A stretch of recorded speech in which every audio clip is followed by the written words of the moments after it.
gracias, bienvenidos, ¿no? Muchísimas gracias por estar con nosotros acá en el estudio y usted por estar en la sintonía de Televisión Nacional y compartir el Cuéntame de hoy. Un programa que sin lugar a dudas yo creo que le va a interesar muchísimo porque estamos a las puertas del invierno y eso implica que empiezan los resfríos, empiezan las gripes y por supuesto empiezan las enfermedades respiratorias, que son la principal causa de consulta médica infantil en nuestro país, especialmente en esta época, pues, como le decía, a las puertas del invierno. Es una realidad alarmante, ya que solo por bronconeumonía mueren cada año 700 niños en nuestro país. ¿Se da cuenta? 700 chiquititos. Cuando un hijo está afectado por una enfermedad respiratoria crónica, se vive con el alma en un hilo.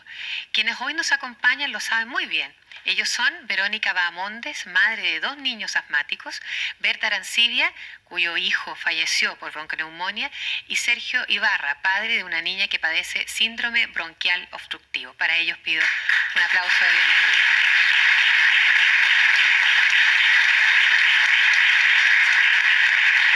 A los tres muchísimas gracias, ¿no?, por estar con nosotros compartiendo el programa de hoy. Creo que sus experiencias, sus historias van a ayudar a mucho papá, a mucha mamá que va a estar en la compañía de Televisión Nacional y viendo el programa de hoy. Verónica, ¿qué edad tienen tus hijos? 9 y 8. ¿Y desde qué edad tienen problemas respiratorios? El más grande, 1 año 8 meses, y el más pequeño desde los 6 meses.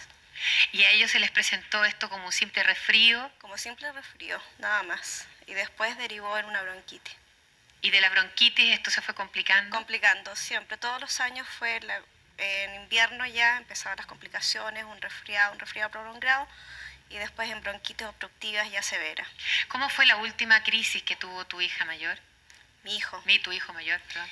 El año pasado, en septiembre, fuertísima, de toser, más que nada, una tos muy seca, y de no parar, de estar constantemente durante horas. Empezaba a las 7 de la tarde y eran las 4 de la mañana y no paraba de toser. Y generalmente el más grande es el que hace las crisis más fuertes. ¿Y cómo son las crisis de él? Bueno, de tos, se ahoga, más que nada de tos, no tanto de ahogo, de tos, de toser, de deber esperar que duelva el estómago y no pasa nada, absolutamente nada. Una tos seca, que uno lo inhala, no responde, lo mete en baños de tina caliente, no responde, y tose, hasta quedar adolorido de tanto toser y cansado de tanto toser. Verónica, ¿cuántos médicos consultaste tú hasta llegar a este diagnóstico de niños asmáticos? No fueron muchos en realidad, porque yo empecé con una pediatra, una neonatóloga, cuando recién nació, después una pediatra, y la pediatra, cuando vio que esto ya era algo que pasaba su especialidad de pediatría, me mandó a un especialista broncopulmonar. Entonces ahí me recomendó al doctor Aranda. ¿Y cada cuánto tiempo se producen estas crisis? ¿En el verano también les dan crisis asmáticas? No, por suerte no. Hemos tenido veranos tranquilos, digamos. Cuando eran más pequeños empezaban en marzo, y en agosto, septiembre todavía no terminábamos con las crisis. O sea, pasábamos todo el invierno, otoño, invierno y primavera, con crisis asmáticas. En el verano ya no. Descansábamos un poco. Me imagino que esto debe ser un calvario, por decirlo así, para ti, tus hijos, la familia, ¿no? Sí, más que nada una incertidumbre, porque uno no sabe cómo van a ser las crisis. Cuando ya empiezan los primeros fríos, uno ya se predispone, que no se vayan a resfriar, que se cuiden más, que inclusive ya llega a ser un poco la araca, porque ya empiezan los primeros fríos, le pone camiseta, ya tratando de prevenir al máximo. Claro. Absolutamente preocupada. Claro, sobre todo de que no se resfríen. El miedo a que se resfríen, más que nada. Yo lo decía, uno vive con el alma en un hilo. Sí, sí. Berta, ¿tu hijo qué edad tenía cuando empezó con problemas? 2 meses, 10 días tenía. Chiquitito. ¿Y cómo se produjo la enfermedad? O sea, yo lo llevé al consultorio y se tomó, ahí empezó el niño con problemas de tos seca, así como era guaguita. Empezó la tos seca y con mi marido lo llevamos a un consultorio. A un consultorio. ¿Qué te dijeron en el consultorio? ¿Qué diagnóstico te dieron? Bueno, el doctor me dijo, cuando me lo vio, dijo, tu guagua no te la encuentro bien, me dijo, te la voy a mandar que le saque radiografía. ¿Ya? Porque le está raro, me dijo. Fuimos a sacar radiografía, después se lo llevé y me dijo que tenía bronconeumonía. ¿Y de la bronconeumonía qué tratamiento Sí, te seguimos dieron? un tratamiento, le dieron un tratamiento, remedio, porque era muy guaguita, no le pusieron inyección. Y seguimos el tratamiento al pie de la letra, como el doctor los dijo. ¿Y ahí el niño tuvo una mejoría? Sí, sí mejoró. O sea, el niño estaba bien y de repente... Hizo una crisis. Sí, ¿Y cuánto tiempo pasó bien, Berta, el niño? como 6 días más o menos. O sea, cerca de una semana. Pasó bien y después se grabó. ¿Y qué pasó en esa crisis? ¿Qué le pasó al niño? ¿Se ahogó, empezó con tos, le subió la fiebre? ¿Cómo lo viste tú? Yo el niño lo vi...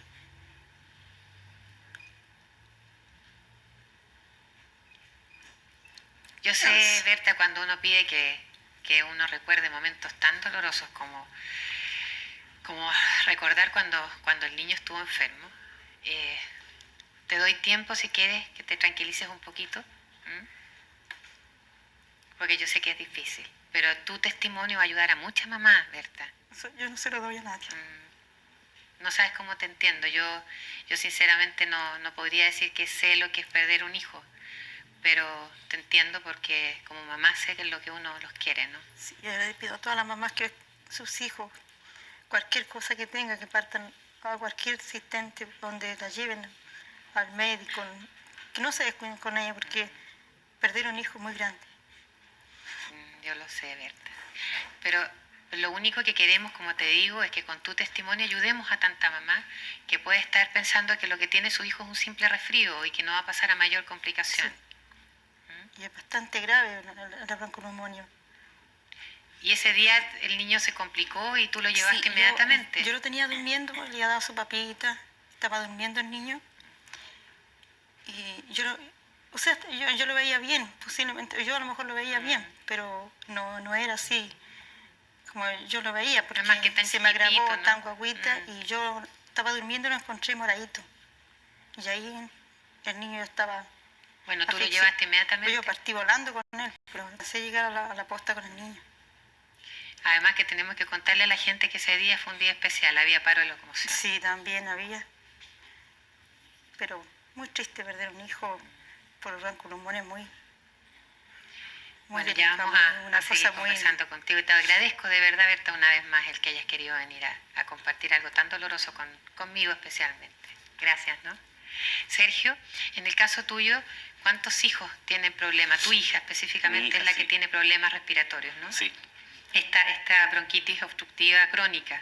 ¿Eh? Sí. ¿Y cuándo empezó? ¿A qué edad le empezó esto a ella? Yo diría que desde que nació, de haber nacido con este problema.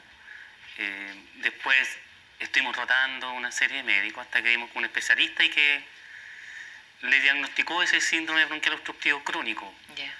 Pero que estaba como estrechamente relacionado con la contaminación, con los niveles de contaminación. Y una relación que nosotros no habíamos hecho al principio. Yeah. Pero cada vez que hacía crisis como graves, pues los índices de contaminación eran altos. O sea que está íntimamente relacionado con la mala calidad del aire. Ahora, ¿cómo son las crisis que ella tiene?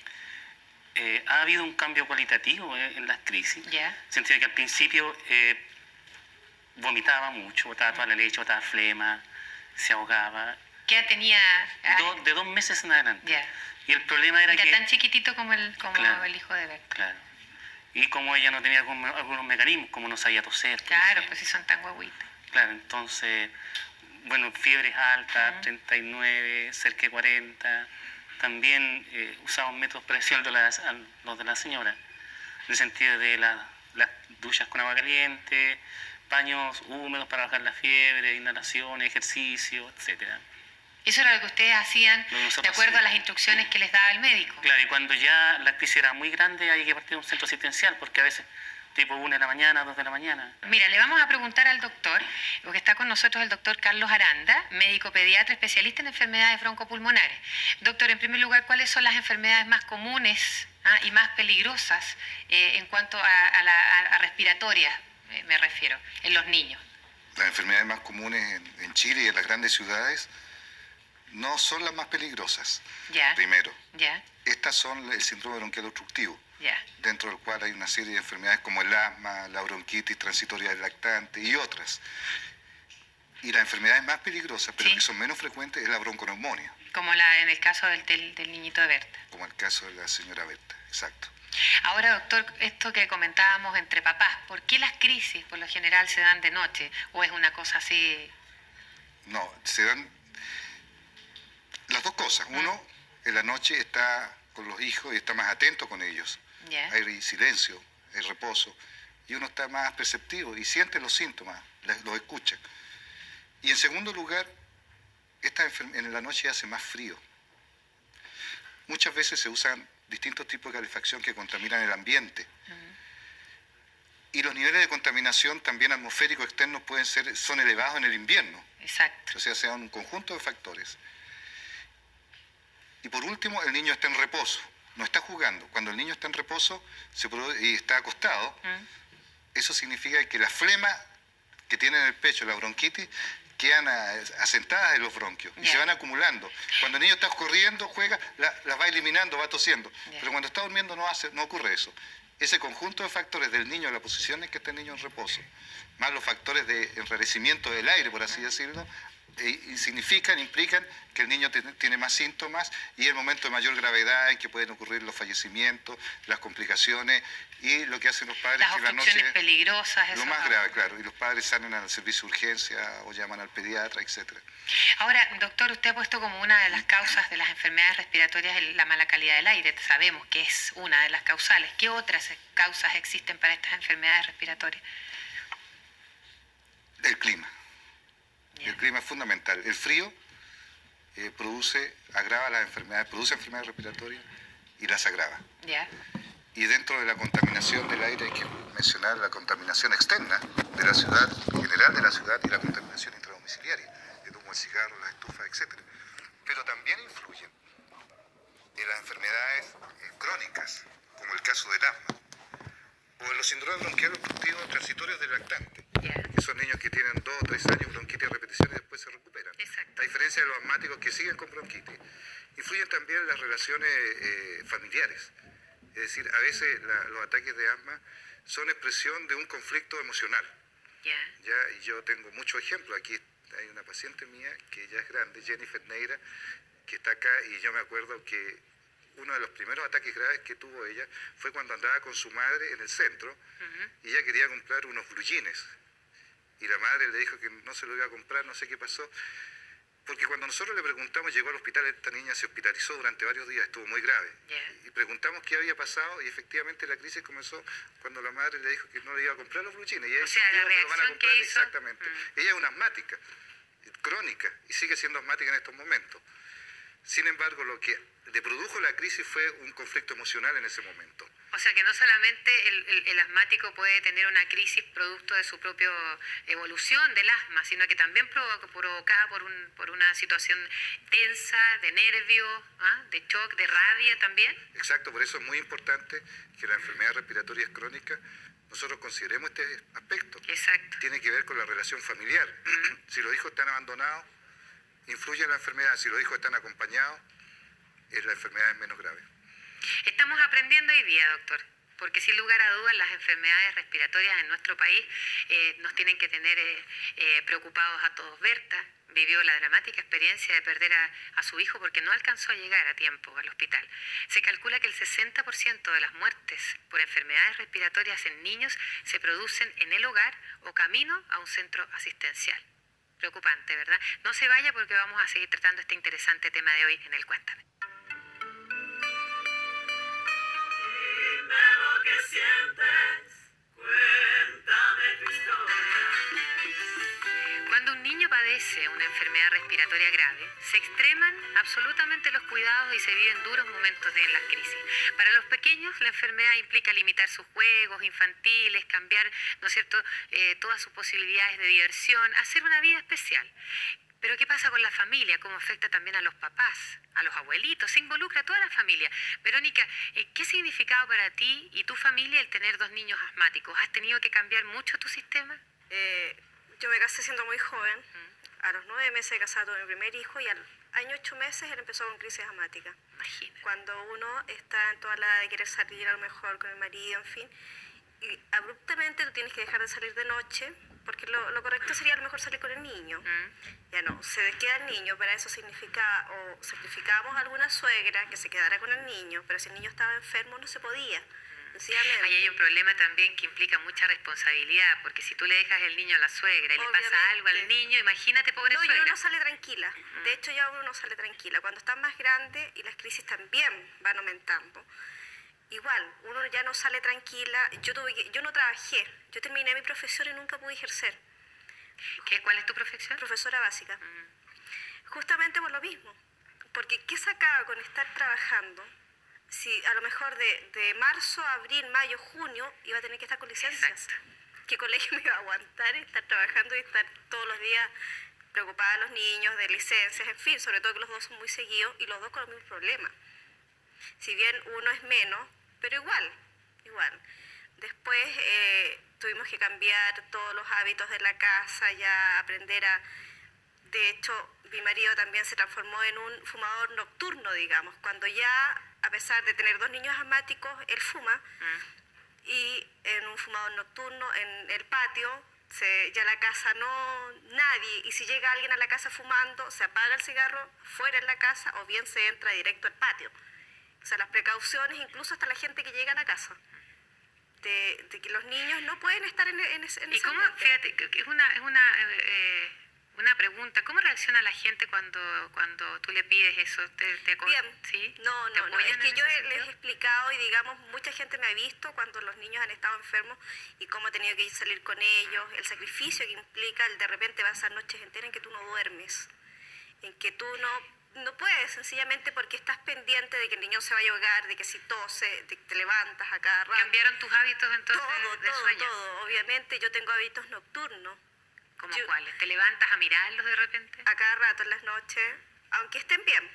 Ya es una cosa de hábito el mirarlo. Me acuesto mucho más tarde, antes de las 1:30, 2 de la mañana no me acuesto porque ya tengo todos los horarios cambiados. Y en la mañana me cuesta un triunfo salir de la cama. Obviamente porque me paso en las noches mucho en vigilia. El sueño mucho más liviano. Verónica, a tus hijos específicamente, ¿cómo les ha cambiado la vida? ¿Pueden realizar en la vida un niño normal? Se supone que no pueden, pero yo no los he limitado en eso. Ellos siguen haciendo gimnasia, ellos siguen corriendo, haciendo todos los ejercicios que puedan hacer. Yo no los he limitado. ¿Pero has tenido que avisar en el colegio, por ejemplo? Y los he tenido que ir a buscar al colegio con crisis asmática. ¿No son capaces o no tienen, digamos, el conocimiento en el colegio o la profesora como para saber cómo reaccionar en la crisis? Digamos, he hablado con los profesores, he hablado con el encargado de la enfermería en el colegio, de decir cómo enfrentar el caso mientras yo llego, digamos, y ellos están con una crisis asmática. Pero se desesperan. Claro que ahora yo creo que el asunto tiene que cambiar, porque de 20 niños, 28 niños que están en el colegio, en el curso, por ejemplo, de uno de mis hijos, 20 tienen bronquitis. Claro. Quizás no son asmáticos y hacen crisis, pero todos tienen bronquitis. Pero ya, y de esos 20, 15 usan inhaladores. Entonces ya es algo común. Sí. Claro que es difícil. Un profesor igual se pone inquieto, sobre todo cuando un niño tose y no para de toser. A tus hijos les ha cambiado en parte la vida porque tienen que andar preocupados, ¿no es cierto? Del inhalador, de que ellos también tomen la responsabilidad, si yo no estoy, de aplicarse el puff, de hacerlo correctamente, en fin, de no exponerse a cambios bruscos de temperatura, de no tomar cosas muy heladas en invierno o en verano también. ¿Qué edad tienen? Tienen 9 y 8. Y se hacen más grandes, ¿te das cuenta? Sí. Porque asumen unas responsabilidades, ¿no? Cuesta mucho. Está con nosotros la Lolita, que a los 10 años hizo un berrinche, ¿no es cierto? Porque su mamá no le compraba los blue jeans y le dio un ataque de asma. Jennifer, ¿por qué no te pones de pie, Jennifer? Y nos cuentas un poquito cómo cambió tu vida cuando eras chica, porque tú eres una asmática crónica. Bueno, yo de chiquitita, más o menos a los 3 años, que con las crisis asmáticas, mi mamá para arriba y para abajo, 3, 4, 5 de la mañana, con aminofelina, en las postas me inyectaba la aminofelina, lo único que me hace respirar. ¿Y qué has tenido que ingerir mucho corticoide también? Sí. Mucho corticoide, bastante. ¿Y qué lata es el corticoide? Sí, porque me hizo subir de peso, cualquier cantidad. Y pasaba llegaba al hospital, el doctor me hospitalizaba, la agrupé, estaba por semanas ahí, una casita donde puro aire, oxígeno. ¿Y tu familia también se veía involucrada en todo esto que tú vivías? Mi mamá no, pues como decía la señora acá, mi mamá no dormía. Mi mamá ya me veía, lo primero que me observaba el pecho.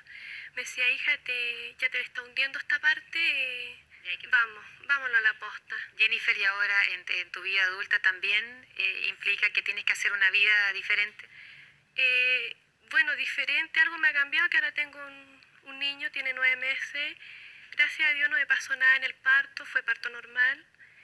Y igual sigo con problemas bronquiales porque el inhalador jamás me separó de él. Pero ahora estás bien y me alegro mucho tenerte con nosotros hoy día, ¿no? Gracias, Jennifer. Sergio, ¿cómo ha cambiado la vida tuya y de tu familia? En forma drástica. Ya nunca más dormimos tranquilos. O sea, primero que nada, o sea, compartes igual que Verónica, claro, y al igual que Jennifer, esto claro, de que los papás no duermen. Claro, y es tan así que mi señora ha generado un condicionamiento directo entre una tos de la niña y un salto de ella. Por ejemplo. O sea, la niña tose y ella salta, despierta. Ahora, la calidad de vida se deteriora, pero enormemente. O sea, nosotros vivimos en una casa grande, ¿ya? Y la niña no puede salir de las piezas.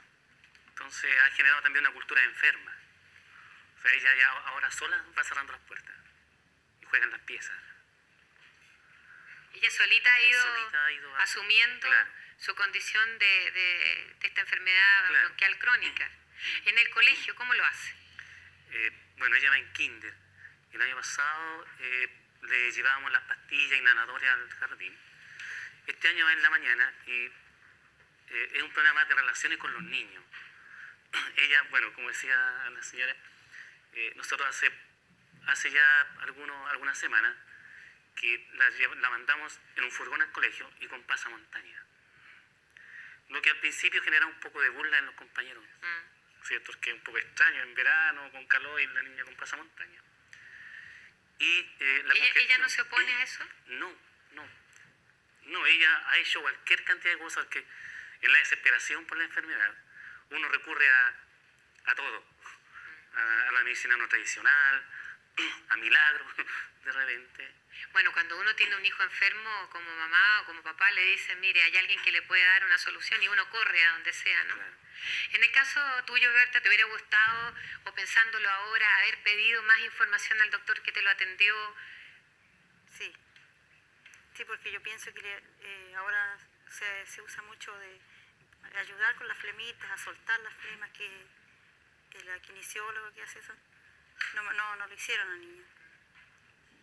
Es importante, ¿no? Yo creo que como mamá, como papá, cualquiera tenemos todo el derecho de pedir información, y que cuando uno lleva a un hijo que esté enfermo a un policlínico, a un consultorio, se nos dé toda la facilidad para entender lo que le está pasando al niño. Doctor, en el caso del asma, ¿es crónica siempre? El asma es una enfermedad crónica y tiene distintos grados de severidad. ¿Ya? Aquí han venido algunas familias que tienen hijos con asmas severos. No es la mayor frecuencia, la mayoría de los asmáticos son leves y episódicos, tienen una crisis obstructiva una vez al año, cada 3 años. Esa es la mayoría. Pero el problema entonces de los asmáticos es de los casos crónicos. Yo quiero decir una sola reflexión frente a esta enfermedad crónica que puede producir tanto daño. Los pacientes dicen que quieren un tratamiento contra el asma. Yo creo que el planteamiento es cómo podemos vivir con el asma. ¿Cómo podemos hacer una vida normal a pesar de tener asma? No contra el asma, porque el asma es parte de nosotros. Y las personas que han estado aquí, a pesar de lo graves que son, hacen una vida más o menos normal. Sus hijos están grandes, han crecido. Los asmáticos no se mueren en Chile. Así que solamente cuando hay bronconeumonía, que es una enfermedad distinta. Exacto, que no tiene nada y por lo tanto, ¿cómo podemos vivir con el asma? Es la pregunta y la parte que nosotros los médicos podemos colaborar.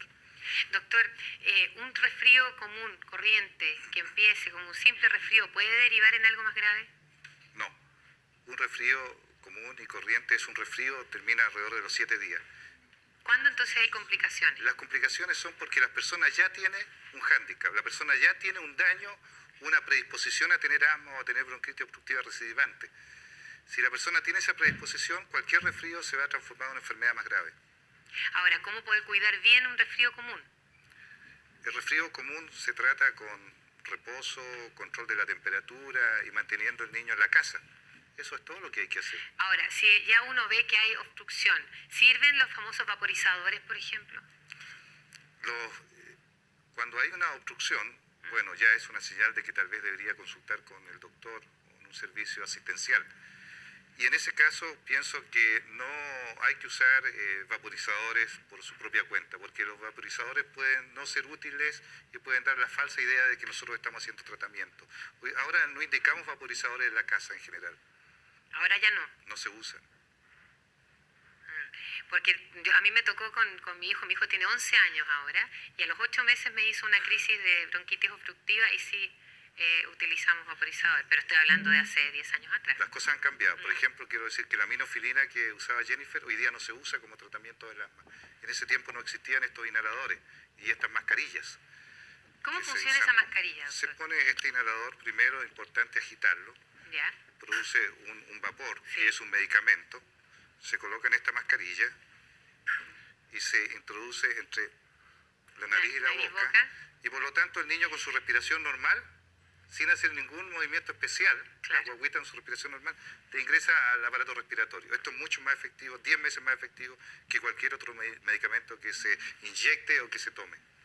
Y veo que es mucho más fácil cuando se trata de niños pequeñitos, porque solamente el inhalador es muy difícil que ellos lo sepan maniobrar o que digamos, hagan el ejercicio en forma correcta. El inhalador no se usa en los casos graves sin mascarilla. Ya está. Estamos aprendiendo, ¿eh? Nuestro especialista nos ha dado importantes consejos para que nosotros, los papás, estemos alertas y podamos prevenir las enfermedades respiratorias en nuestros niños. Influyen en estas enfermedades, como bien planteaba el doctor, los braseros, las estufas y otros sistemas de calefacción que usamos en el hogar. Lo vamos a conversar más adelante también con otro especialista, cómo influye la mala calidad del aire que se está haciendo en nuestro país para que no se enfermen tanto nuestros niños. Ya volvemos.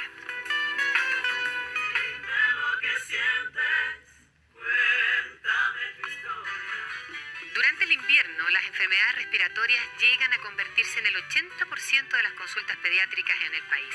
Evidentemente, las lluvias, el frío influyen en estas estadísticas, pero la contaminación ambiental también juega un papel importante. Pese a los esfuerzos que se han realizado para disminuir el smog en Santiago, el año pasado se sobrepasó en 13 oportunidades la barrera a partir de la cual se considera que la calidad de aire es peligrosa para la salud. ¿Se da cuenta lo importante? Tenemos como invitado a un especialista con el que vamos a conversar en algunos minutos más, pero yo quisiera invitar al marido de Berta, por favor, porque no te acercas. ¿Tu nombre? Carlos. Tú querías hacer una consulta, lo conversamos un poco durante comerciales. La consulta es la siguiente: nosotros queríamos saber qué deberíamos haber hecho en el momento cuando la guagua haya dejado de respirar, o sea, cuando se haya puesto morada, porque es posible que todavía haya estado latiendo el corazón. ¿Qué deberíamos haber hecho? ¿Un masaje? No sé. ¿Qué se hace en un caso así, doctor? ¿Una respiración boca a boca, masaje cardíaco? ¿Qué se puede hacer? Lo pregunta un papá que imagínese lo que ha vivido, la muerte de un hijo. Bueno, es difícil imaginar con exactitud cuál fue la situación. Teóricamente, hacer respiración artificial y masaje cardíaco son cosas que pueden ayudar a veces. En otras oportunidades tampoco eso sirve. Yeah. Pero para eso tiene que haber un técnico preparado que sepa hacer esas maniobras. Y por lo tanto, lo que ellos hicieron fue lo más correcto. Tomar a la guagua, dejarle la cara al aire libre, ya, poner en una posición con el cuello extendido para facilitar la respiración y correr al servicio de ayuda médica más cercano posible. Yo creo que eso es lo correcto. Gracias, ¿no? Gracias a ti. Cuidado con que está tu chiquito ahí detrás. A ver, ahí la señora también quería preguntar. ¿Me acerco a ti? Gracias. ¿Tu nombre? Soledad. Yo le quería preguntar al doctor, en vista de que seguí muy atento al testimonio de la señora Berta, que no alcanzó a llegar, si en caso de que las personas lleguen y en el porcentaje que existen de asmáticos aquí en Santiago, los hospitales tienen la infraestructura necesaria en inhaladores, crupet, etcétera, como para poder resolver los problemas de esta gente. Efectivamente, ahora, de unos años acá, se han implementado no solamente los hospitales, porque los hospitales y los servicios de urgencia, que es donde van las personas cuando tienen estos problemas, quedan muy distantes. Esos lugares siempre lo han tenido.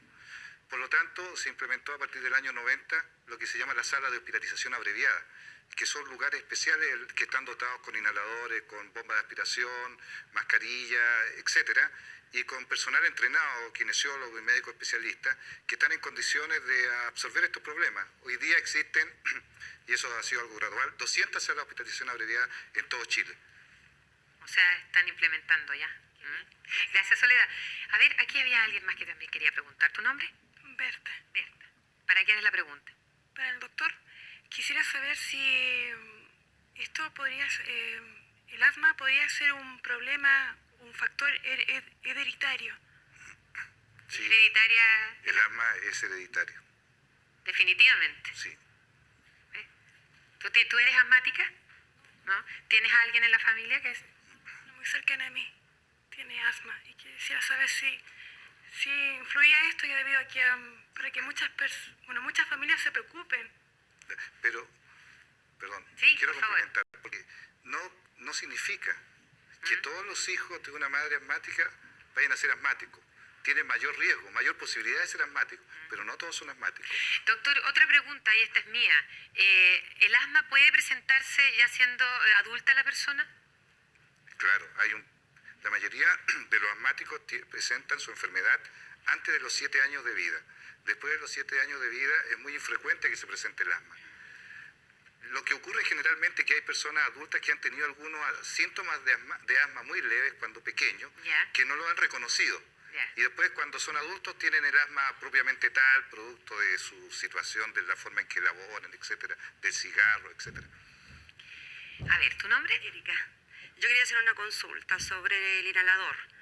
Tengo a mi mamá con asma alérgica, adquirida en la edad adulta. Algunas veces, varias veces en realidad, al inhalar produce taquicardia.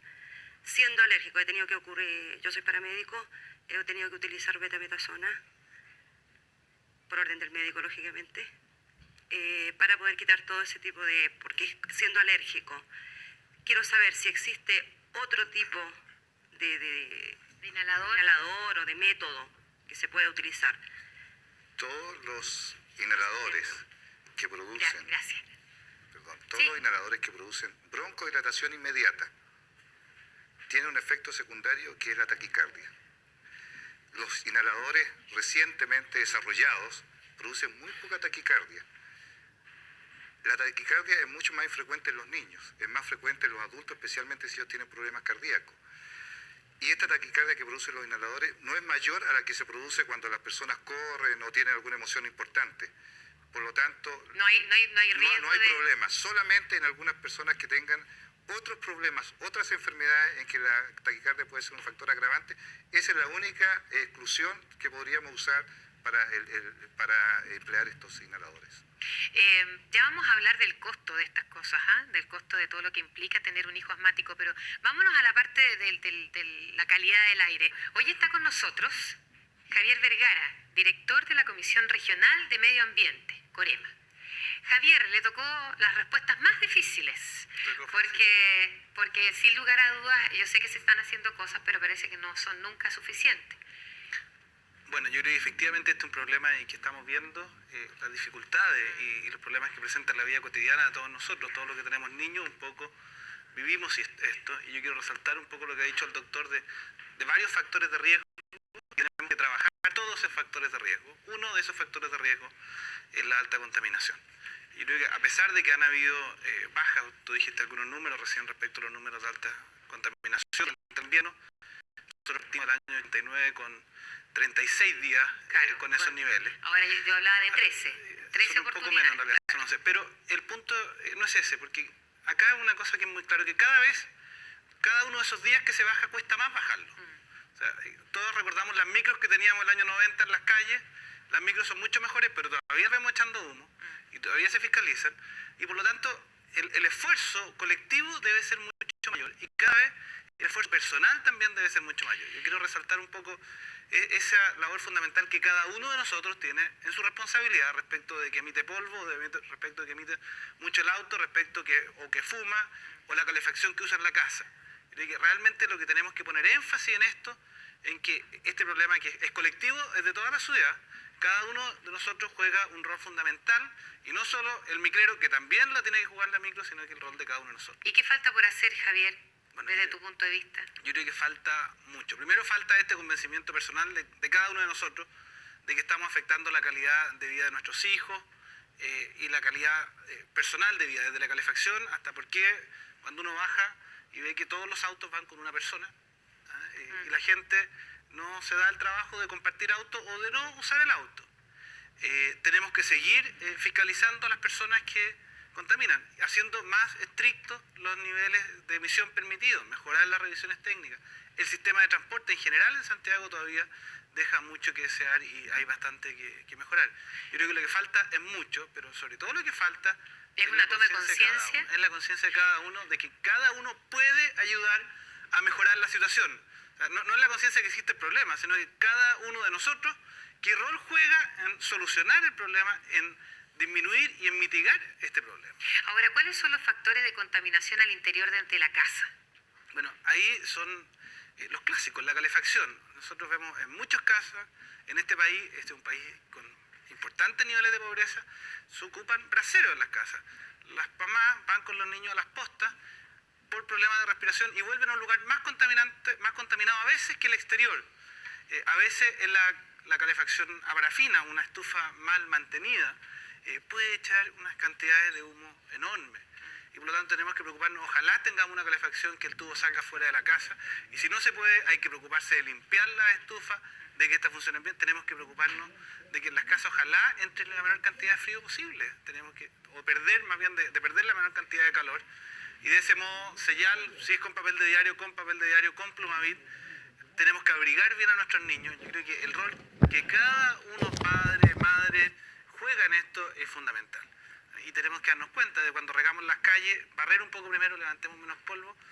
Los empresarios de la construcción, darse cuenta que juegan un rol al levantar mucho polvo y que por lo tanto tienen una actitud que tomar. Yo creo que lo fundamental no es denunciar, sino que ver qué hago yo. Pero aparte es importante denunciar, ¿eh? Así es. ¿Qué pasa si yo, esto es independiente del programa, el programa es sobre enfermedad respiratoria, pero yo creo que siempre es bueno recordarlo.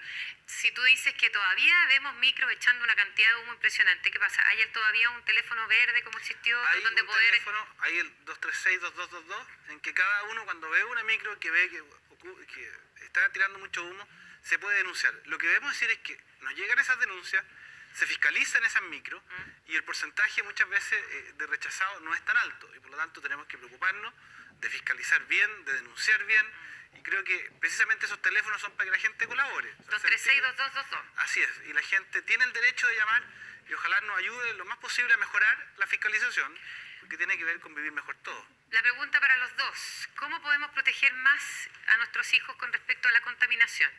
Si por cualquier cosa, por cualquier causal, tenemos que ir con un niño al centro, en plena época de invierno, porque no lo podemos dejar en la casa, porque no está la suegra que nos ayuda, ¿no es cierto? ¿Cuándo? ¿Cómo podemos proteger a esos niños que tienen que ir al centro? O a lugares donde está top la contaminación. Yo diría que no hay que ir al centro. Pero ¿dónde dejo al niño, doctor, si definitivamente no tengo con quién dejarlo? ¿Sabe qué? Prefiero 1000 veces ir con el niño al centro, dejarlo encerrado en una pieza con llave. ¿Usted sabe lo que pasa cuando dejan encerrados a los niños con llave? Claro, yo creo que hay aquí una idea que Javier mencionó. Abrigar a los niños, que el calor protege de la contaminación y protege del frío, aunque resulte, digamos, obvio. Pero no es el calor, no es la ropa, sino el aire que respiran. Entonces, el aire que respiran, que está frío y contaminado, el que hace mal.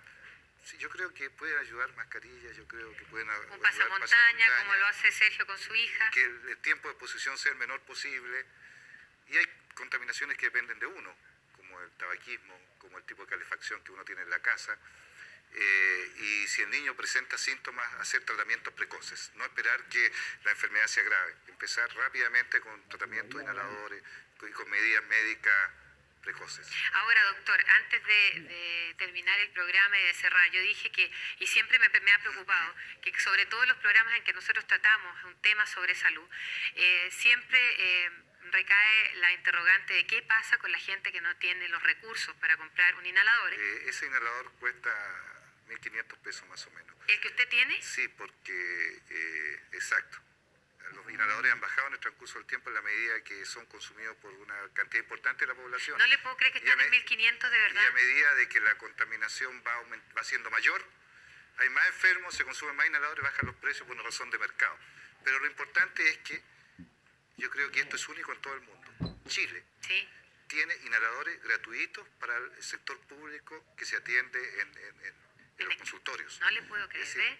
Chile es uno de los pocos países en el mundo, tal vez el único, en que si un niño con bronquitis obstructiva va a una sala de hospitalización abreviada, se le da el inhalador, no se le da, se le presta por el periodo que lo necesita. dura su enfermedad, y el 80% de las personas, y ahí la cultura, devuelven este inhalador para que sea usado por otros niños. Yo creo que eso es una maravilla.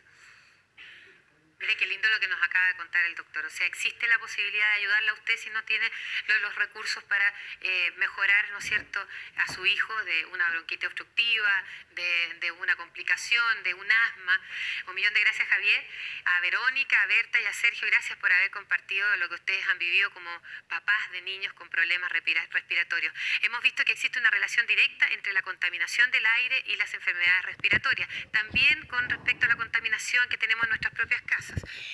Pero también los especialistas nos han explicado muchas cosas que podemos hacer para prevenir. Se acerca el invierno y con él las bajas temperaturas y el aumento del smog.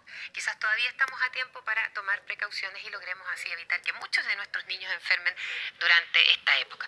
El fono ayuda de hoy es el 27 43 409, 27 43 409 y el 2256699 que pertenecen al Instituto Médico Infantil. Además, voy a repetir el 236-2222, el teléfono usted puede denunciar a todos aquellos que estén contaminando en nuestra ciudad. Porque si nosotros no tomamos el toro por las astas, no vamos a lograr mucho con respecto a sanar a nuestros hijos de las enfermedades respiratorias. Sin que me venga un ataque de asma y sin que me dé un ataque de tos, le quiero decir que lo quiero mucho, que se cuiden mucho, protejan a sus hijos y los veo en el próximo cuento. Un millón de gracias.